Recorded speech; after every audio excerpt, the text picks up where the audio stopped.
With fanciful shows like Bridgerton reviving public interest in Regency-era England, it's no wonder that Jane Austen's novels continue to be a source of inspiration for film directors.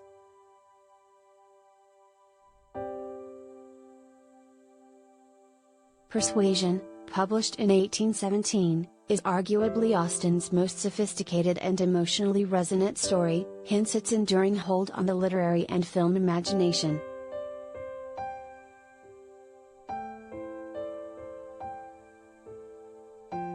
It's the tale of 27-year-old Anne Elliot, persuaded to break off her engagement to penniless sailor Frederick Wentworth 8 years before the novel begins.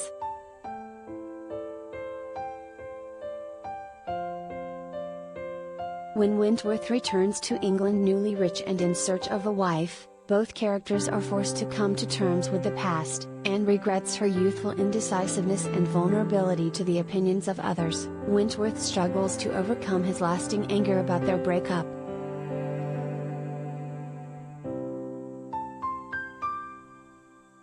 The narrative closeness to Anne's thoughts and feelings permits a psychological intimacy that, though challenging to replicate on screen, is critical to the story's success.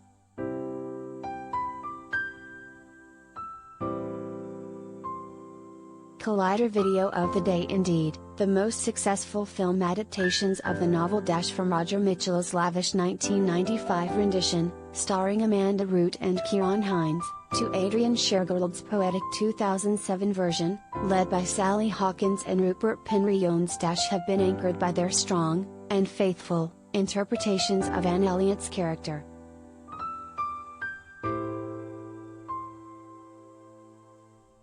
At the beginning of both films, Anne is largely silent and ignored.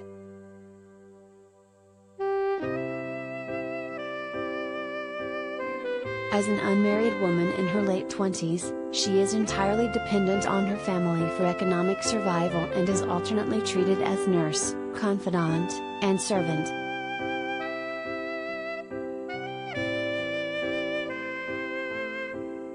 Torn from her beloved home due to her father's spendthrift practices, and long neglected by her self-centered sisters, Anne could be read as a perennially pathetic and downtrodden figure in the hands of less capable actresses, but both Root's and Hawkins' performances get to the truth of her character.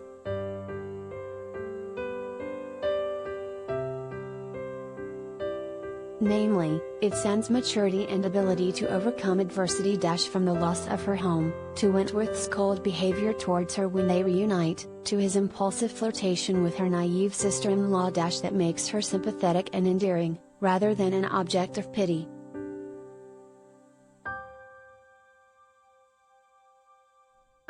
Root's charismatic performance captures both the important and humorous nature of Anne's role within her family, however underappreciated it is.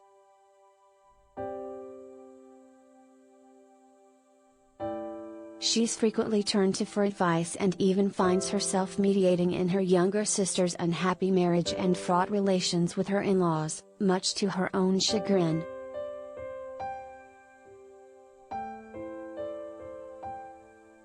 Anne's sense of hesitance and embarrassment around Wentworth, an eminently appealing Hinds, and her enduring love for him, is often conveyed through longing glances and painful silences.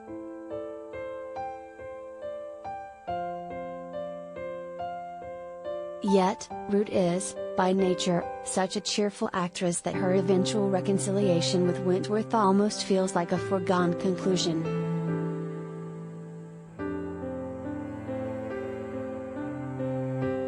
It's not a question of if, but when, he will come to his senses.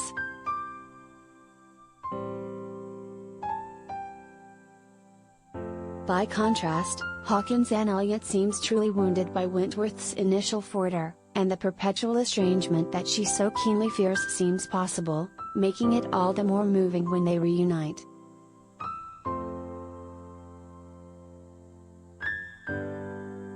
Hawkins' focus on the character's internality, expressed through her occasional breaking of the fourth wall and enhanced by the film's use of Austen's original prose, highlights Anne's growing inward strength.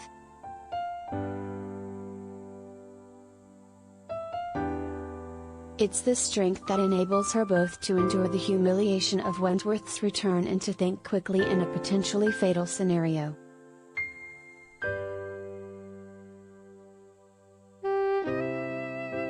Her clear-headedness, at last, causes her former love, played by a grave and imposing Henry Jones, to realize the error of his ways.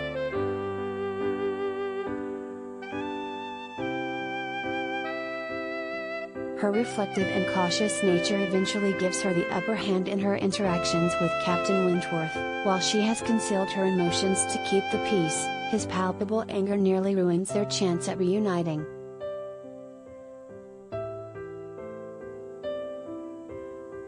In the end, it's Anne's self-awareness that allows her to endure the unendurable.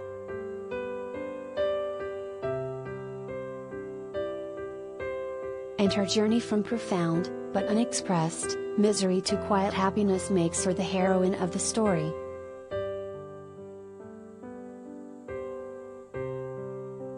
Whereas Carrie Cracknell's modernized 2022 adaptation, starring Dakota Johnson and Cosmo Jarvis, fails to capture both the depths of Anne's despair and the extent of her growth throughout the story, satirizing rather than fully examining her agony.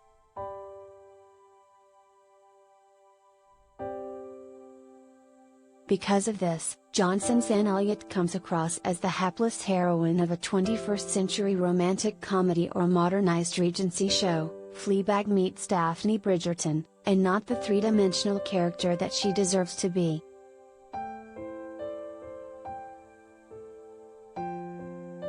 Loyalty to Anne's psychological journey might have overcome the film's pointed anachronisms and uninspiring jokes.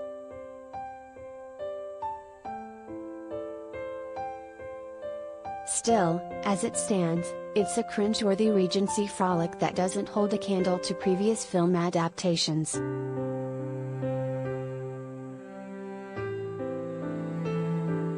Even the most fair-weather of Austen fans will find greater emotional resonance in Hawkins' quiet but steely Anne.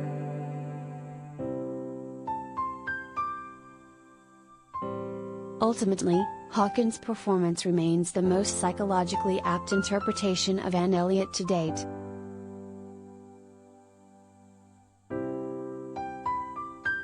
Few actresses could capture the depths of Anne's emotions with so few lines, particularly in the first half of the film, yet Hawkins manages to do just that.